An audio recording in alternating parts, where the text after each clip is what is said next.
Shalom, shalom mpendwa mtazamaji wa chaneli yetu ya Yoshi Testimony TV, yaani ushuhuda wa Yesu Kristo. Hii ni channel maalum kwa ajili ya kujifunza neno la Mungu, na Mungu ametupa neema siku ya leo ya kuja kuendelea kujifunza neno la Mungu kupitia kitabu hiki cha Injili ya Yohana, ambapo nimekuwa nikifundisha mfululizo kuanzia Injili ya Yohana sura ya kwanza, na leo hii kwa neema ya Mungu tuko kitabu hiki cha Injili ya Yohana sura ya 10.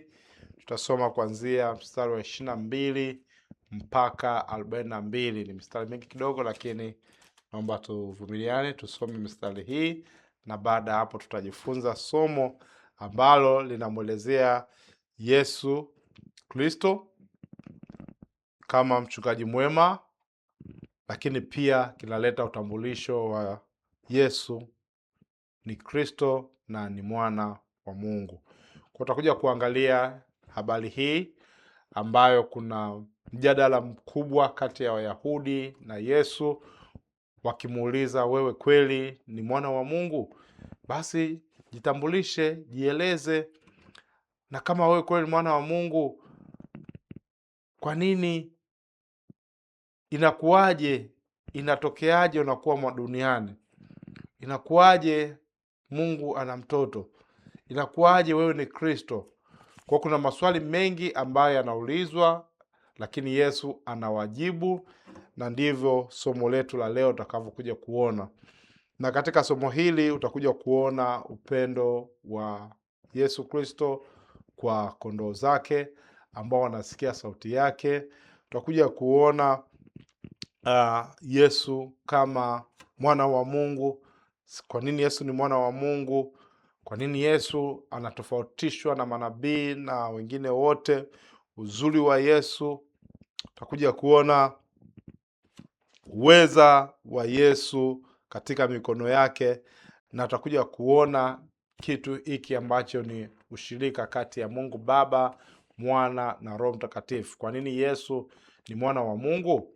Kwa hiyo katika kipindi hiki tutaweza kujibu maswali hayo, na kwa neema ya Mungu utaweza kufahamu vitu vingi vitakavyokusaidia katika safari yako hii ya wokovu. Na kama haujaingia katika wokovu, leo utafahamu zaidi kuhusu Yesu na Mungu atakubariki. Karibu tusome hiki kitabu cha Yohana 10 kuanzia mstari wa 22. Basi Biblia inasema hivi: basi huko Yerusalemu ilikuwa sikukuu ya kutabaruku, ni wakati wa baridi, naye Yesu alikuwa akitembea hekaluni katika ukumbi wa Suleman. Basi Wayahudi walimzunguka wakamwambia, hata lini utatuhangaisha nafsi zetu? Kama wewe ndio Kristo, tuambie waziwazi. Yesu akawajibu, naliwaambia, lakini ninyi hamkusadiki. Kazi hizi ninazozifanya kwa jina la Baba yangu ndizo zinazonishuhudia, lakini ninyi hamsadiki, kwa sababu hammo miongoni mwa kondoo wangu. Kondoo wangu waisikia sauti yangu, nami nawajua, nao wananifuata. Nami nawapa uzima wa milele, wala hawatapotea kamwe, wala hakuna mtu atakaye wapokonya katika mkono wangu. Baba yangu aliyenipa hao ni mkuu kuliko wote, wala hakuna mtu anayeweza kuwapokonya katika mkono wa Baba yangu. Mimi na Baba yangu tu mmoja. Basi Wayahudi wakaokota mawe tena ili wampige. Yesu akawajibu, kazi njema nyingi nimeonyesha zitokazo kwa Baba. Kwa ajili ya kazi ipi katika hizo mnanipiga mawe? Wayahudi wakajibu, kwa ajili ya kazi njema hatukupigi mawe, bali kwa kukufuru, kwa sababu wewe uliye mwanadamu wajifanya mwenyewe Mungu. Yesu akawajibu, je, haikuandikwa katika Torati yenu ya kwamba mimi nimesema ninyi miungu? Ikiwa aliwaita miungu wale walio yamejiliwa na neno la Mungu na maandiko hayawezi kutanguka. Je, yeye ambaye Baba alimtakasa akamtuma ulimwenguni, ninyi mnamwambia na kufuru kwa sababu nalisema mimi ni mwana wa Mungu? Kama sizitendi kazi za Baba yangu, msiniamini, lakini nikizitenda, ijapokuwa hamniamini mimi, ziaminini kazi, mpate kujua na kufahamu ya kuwa Baba yu ndani yangu nami ni ndani ya Baba. Wakatafuta tena kumkamata, lakini akatoka mkononi mwao. Akaenda zake tena ng'ambo ya Yordani mpaka mahali pale alipokuwa Yohana akibatiza. Hapo kwanza akakaa huko. Na watu wengi wakamwendea wakasema, Yohana kweli hakufanya ishara yoyote, lakini yote aliyosema Yohana katika habari zake huyu yalikuwa kweli, nao wengi walimwamini huko. Hizi ni habari za Yesu ambayo tumekuja kuona katika mistari iliyopita, sura ya 10 kuanzia mstari wa 1 mpaka 22. Yesu akijitambulisha kama mchungaji mwema na pia akijitambulisha kama mlango, na akisema kwamba kondoo ambaye wanamfuata lazima watasikia sauti yake, yeye anawajua na kondoo wanamjua. Na hapa chini akasema kwamba yeye ni mchungaji mwema ambaye yuko tayari kutoa uhai wake kwa ajili ya kondoo wake, na akasema kwamba ana uwezo wa kutoa uhai na pia anaweza kurudisha. Wayahudi wakashtuka na wakachanganyikiwa na kumwelewa kabisa kwa nini anasema anaweza kutoa uhai wake na pia anaweza kurudisha. Sasa tunakuja kuona hapa kwamba Wayahudi wanachanganyikiwa, wanashindwa kumwamini Yesu Kristo. Na Yesu anaenda Yerusalemu kwa kuna sikukuu hii inaitwa ya kutabaruku, kwa Kiingereza wanaita the Feast of Dedication, yaani sherehe ya kuweza kuweka wakfu vitu au kuweka wakfu mambo yao. Kwa hiyo katika siku hii Yesu pia anaenda katika sherehe hiyo, na alipofika katika hiyo sherehe, Yesu alikuwa anatembea tu ukumbini hapo, ukumbi wa Sulemani ambao ni hema. Nimewahi kufundisha masomo ya nyuma kuhusu hema ya Sulemani ambayo ilijengwa na huyu mfalme Herode, na ni moja ya hema kubwa ambayo ilijengwa kwanza na Suleman, lakini baada ya hapo ilikaja ikabomolewa. Herode akaja akaisaidia kuirudisha tena kuijenga. Ni habari ndefu juu ya hii hema, lakini Wayahudi wakamzunguka wakamwambia, hata lini utaendelea kutuzungusha zungusha? Hautuambii wewe ni nani? Sema basi kama wewe ni Kristo. Kristo maana yake ni mpaka mafuta, ni aliyeitwa kwa kazi maalum. Na kwa Wayahudi walikuwa wanamngojea Kristo kwa hamu kubwa sana, maana waliisha soma habari zake, waliisha tabiriwa kwamba atakuja kuzaliwa mkombozi, Masihi, ambaye atakuwa ni mfalme wa Wayahudi. Na huyo ndio ataitwa Kristo, maana mpaka mafuta wa Bwana.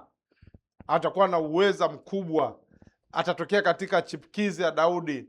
Lakini wanasahau kabisa hayo mambo yote. Labda walikuwa na imagination zao, walikuwa wana picha kichwani mwao kwamba labda akija huyo mfalme atakuwa na sifa zao ambazo wanazo kichwani mwao. Lakini Yesu anakuja, anazaliwa, anatenda mambo makubwa na ishara, miujiza inaonekana kwake. Na hapa wanapomuuliza haya maswali, Yesu akawaambia, sikilizeni, nilishawaambia tangu mwanzo, lakini hamkusadiki, hamkukubali, hamkupokea.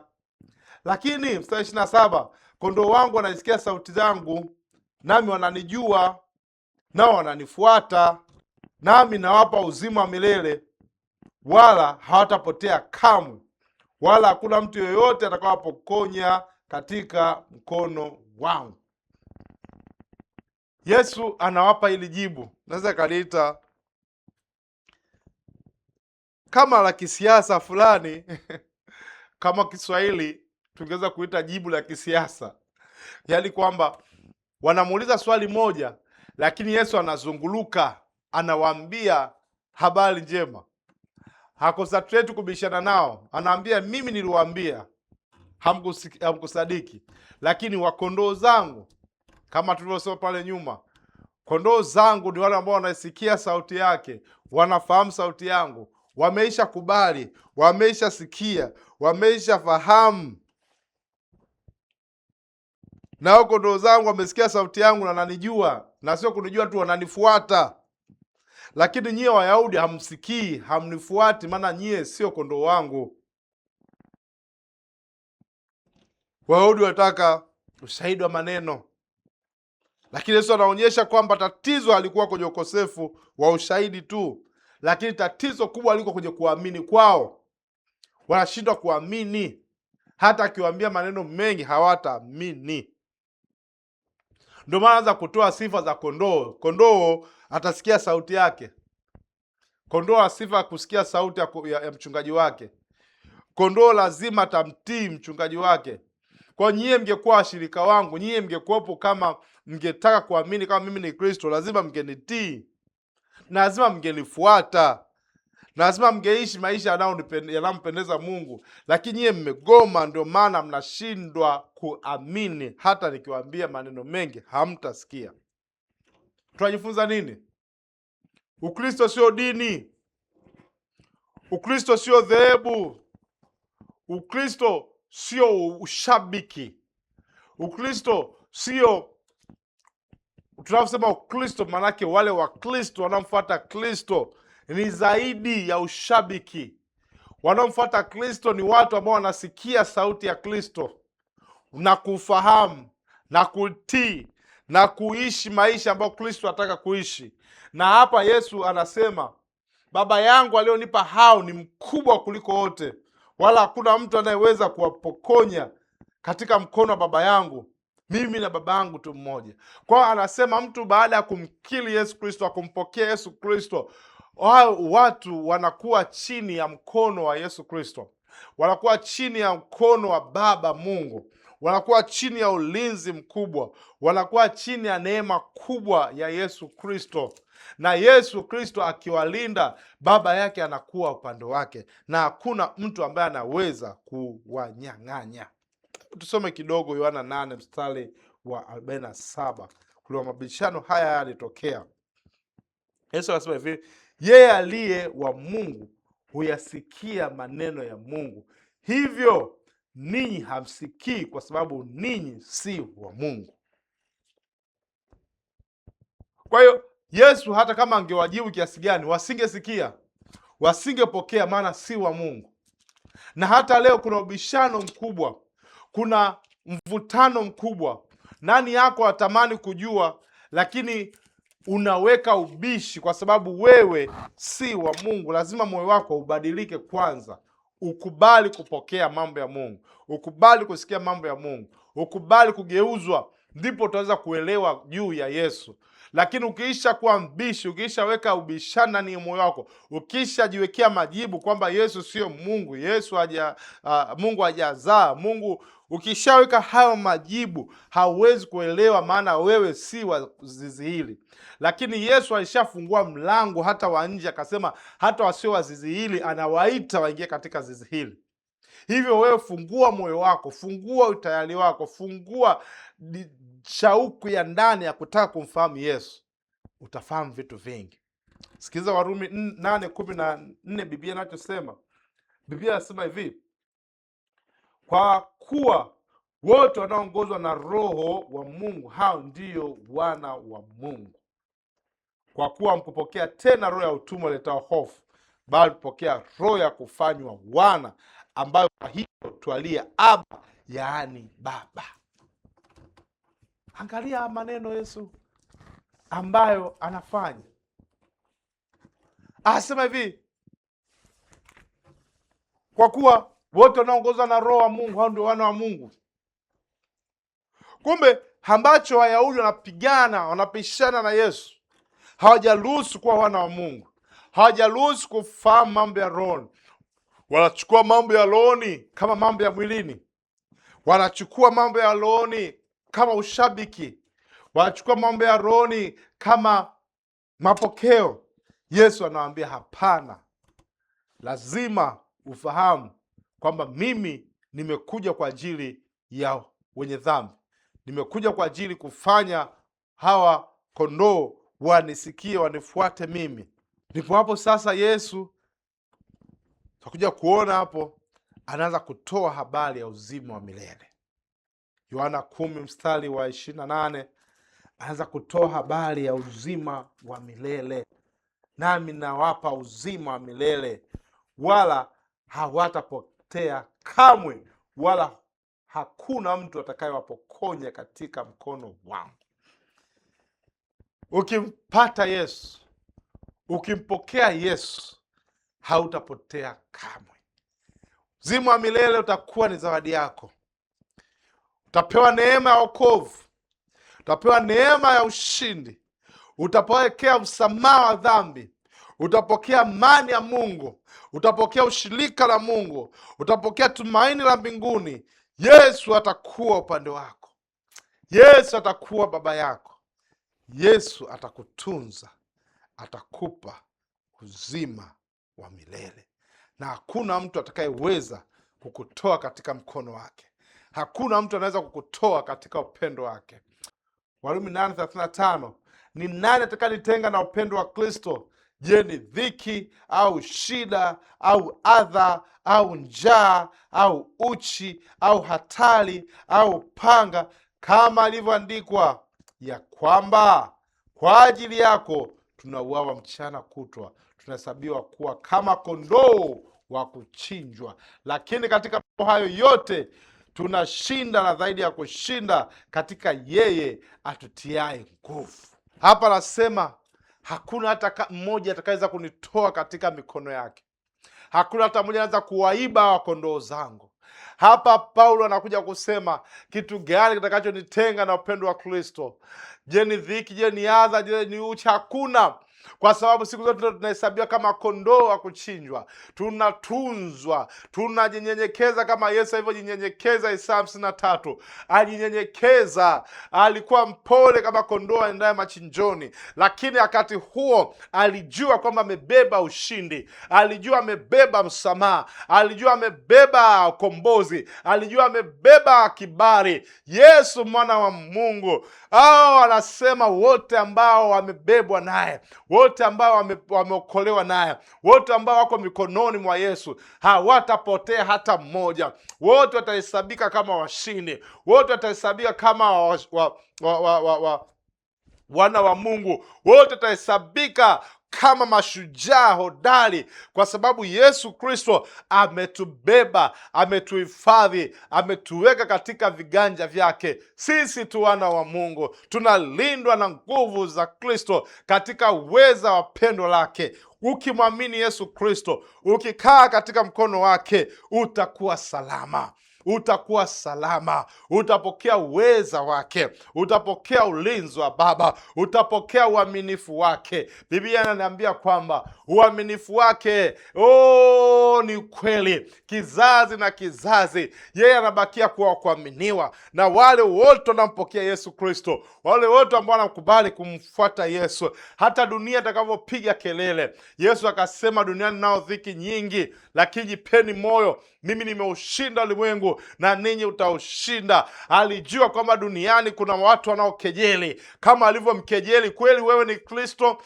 Kweli wewe ni mwana wa Mungu? Kama wewe kweli ni mwana wa Mungu, hebu tuambie.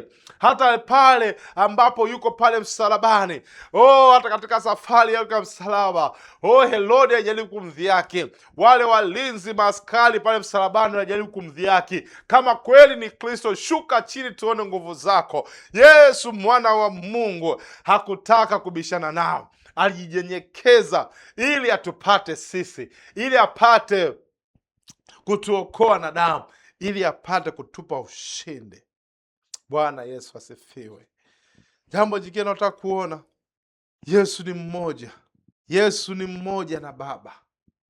Kazi anayoifanya Yesu, Babake anafanya. Turudie tena Yohana 10:30 mpaka 38.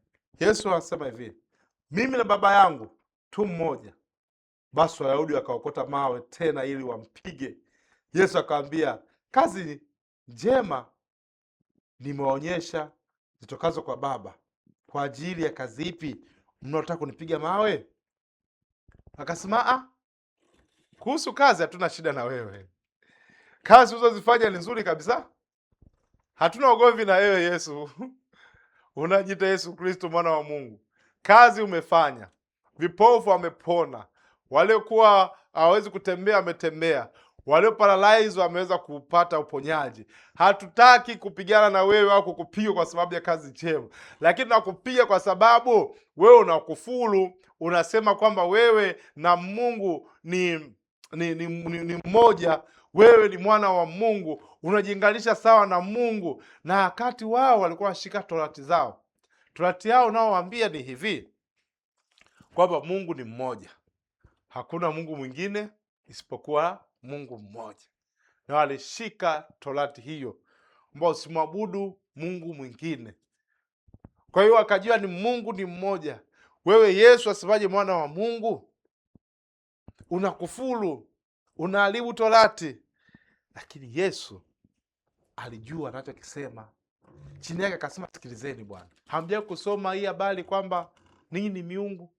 Sasa kama imeandikwa ninyi ni miungu, je, si zaidi mimi niliyotumwa na Baba, nimepakwa mafuta na nimeitwa na Mungu, nimetokea mbinguni, nimekuja kufanya kazi hii? Kama ninyi wenye dhambi, nyie ambao mnaona mna changamoto nyingi, mnaitwa ninyi ni miungu, je, si zaidi mimi? Wakachanganyikiwa tena, akasema jamaa huyu labda tumpige, anakufuru. Yesu kabidi apite tu pembeni, akawaacha. Hii tunajifunza nini juu ya hapa? Yesu alithibitisha uungu wake kwa maneno yake.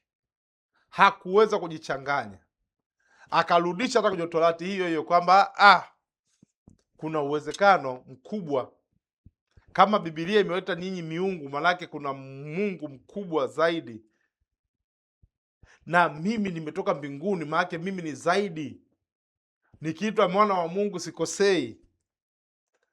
Akasema, vipi kuhusu miujiza yangu? Basi kama hamniamini mimi, amini kazi nazozifanya. Akasema, kweli, kwa kazi nazofanya ni kweli. Pale Yohana Mbatizaji alituma wanafunzi wake kumuuliza Yesu kwamba hivi kweli ni Kristo au tumngoje mwingine? Yesu akasema, kawaambie mambo ambayo nimefanya, kawaambie mambo mlioyaona kushuhudia. Vipofu anaona, viziwi anaona, heri mtu asiyekuwa na mashaka. Kumbe Yesu alitumwa kufanya kazi, na alifanya kazi kweli kweli. Miujiza ikatendeka mikubwa ambayo mwanadamu wa kawaida hawezi kufanya, na muda ambao alikuwa anajisaulisha kwamba huyu sio Kristo, sio mwana wa Mungu, si Masihi, lakini kazi ambazo alikuwa anafanya zilikuwa zinarudisha utukufu na uwezo wa Mungu kupitia Yesu Kristo. Na akasema hizi kazi nazozifanya hata Baba anazifanya. Kwa hiyo ushahidi ni huo.